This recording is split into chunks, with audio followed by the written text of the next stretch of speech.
புறம் கூறுதல். சிலர் இருக்காங்க, நம்ம கிட்ட நல்லா சிரிச்சு பேசுவாங்க, நல்லா பழகுவாங்க. ஆனா நாம போனதுக்கு அப்புறம் நம்மள பத்தியே பின்னாடி குறை பேசுவாங்க. நாமளும் இந்த வெளுத்ததெல்லாம் பால் அப்படின்னு நினைக்கிற ஆளுங்களாச்சா, இவங்க நல்லா சிரிச்சு பேசுறாங்களே அப்படின்னு சொல்லிட்டு எல்லா விஷயத்தையும் என்ன பண்ணுவோம், ஒளரி வச்சிருவோம். அப்படி ஒளரி வச்ச விஷயங்களை வச்சே நம்ம வாழ்க்கையில மிகப்பெரிய வலியையும் வேதனையும் தரக்கூடிய நிறைய செயல்களை அவங்க செஞ்சுட்டு போயிடுவாங்க. இப்படிப்பட்ட இழிந்த பிறவிகளை பற்றி கூட முப்பாலுக்கு இலக்கியம் வகுத்த வள்ளுவர் தன்னுடைய திருக்குறள்ல சொல்லி இருக்காரு அப்படின்னு சொன்னா உங்களால நம்ப முடியுதா? அறநழி அல்லவை செய்தலின் தீரே புறநழி பொய்த்து நகை.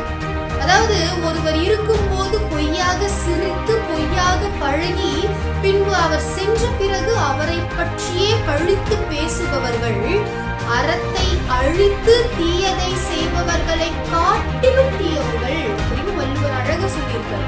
அதனால இவங்க சிரிக்கிறாங்க, அவங்க சிரிக்கிறாங்க, இவங்க நல்லவங்க, அவங்க நல்லவங்க அப்படின்னு பிறரை நம்புவதை காட்டிலும் நம்மை நாம் என்று நம்புகிறோமோ அப்ப நம்மளுடைய வாழ்க்கை நல்லா இருக்கும் அப்படின்னு நான் நம்புறேன்.